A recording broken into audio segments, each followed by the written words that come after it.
Welcome up, fight world. What a crazy night of fighting, man. Listen, after the Anthony Joshua fight, I had to go to bed. I was like so distraught. I couldn't make a video. But listen, this Kamaru Usman and Leon Edwards is a crazy phenomenal, the greatest knockout we've ever seen in MMA history. Listen, I don't do hyperboles, but this one was wild and crazy, mainly for one simple reason, and because Kamaru Usman was so dominant. People were comparing him to George St. Pierre. That's right, George St. Pierre. But man, one thing George always did was he stuck true to himself. If George St. Pierre knew he was going to take you down and hold you down and grind and pound you out, that's what he did for 5 rounds straight. It didn't matter who he was. He never got overconfident.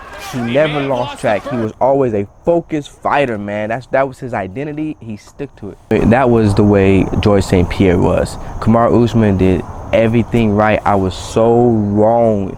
If you guys watch my previous video, it's only like a minute or something, but I said that Kamaru Usman was going to be a dominant fighter. I didn't even spend too much time giving Edwards too much of a chance, because I thought that Kamaru Usman was going to come in, grind it out, pound him out, and then take the victory, and he had the power in his hands to knock him out.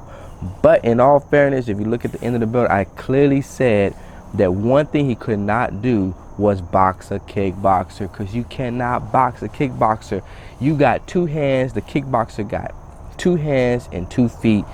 And Leon Edwards, man, he did the darn thing. He kicked the inside leg, he kicked the outside leg, he kicked the body. Even though the knockout looked like it came all of a sudden, it really was a build-up to many things, and the build-up was very simple.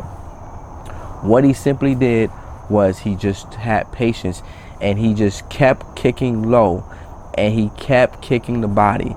And then you can see that his jab and his hands were good enough to make Kamaru Usman react to it. Man, let's talk about that knockout. He threw a feint. He jabbed, he threw a feint that caused Usman to lean into the kick. Man, the mistake that Usman made was that not only was he boxing the kickboxer with 56 seconds left in the fight, my goodness gracious, what he made the mistake was he was standing still, he was watching, he was observing, and he was just thrown off. He was thrown off. He should have used his wrestling to get in close, but he didn't. He got too confident in his ability to knock people out, which happens to a lot of grapplers who have success in the standing game.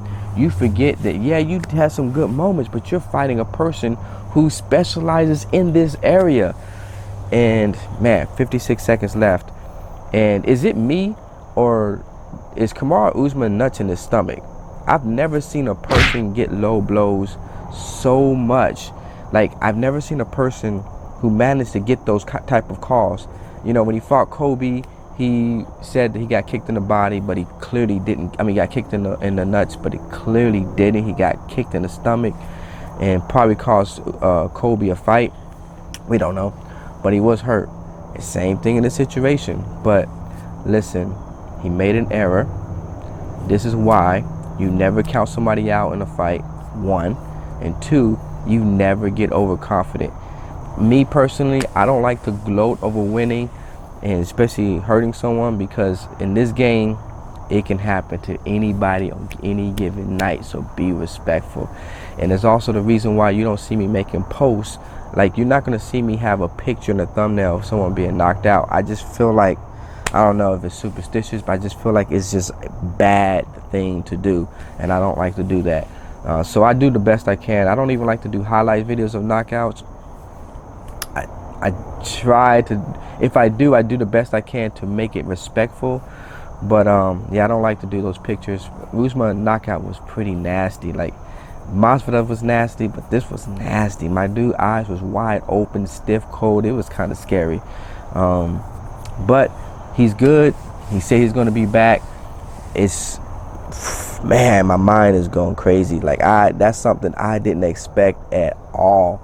I didn't expect. I thought Usman was going to stay disciplined like he normally does and just wrestle and keep the fight close. But he must have felt like, man, I can win this fight. Nick Diaz hurt him. I can hurt him too. Listen, all props to Nick Diaz. That tells you that he's right there in the running to be a top welterweight if he ever just stay focused. But that's it, man. This is DROD'S Man Boxing. I'm completely distraught. I admit I was wrong. I picked Usman to win a fight in a dominant fashion.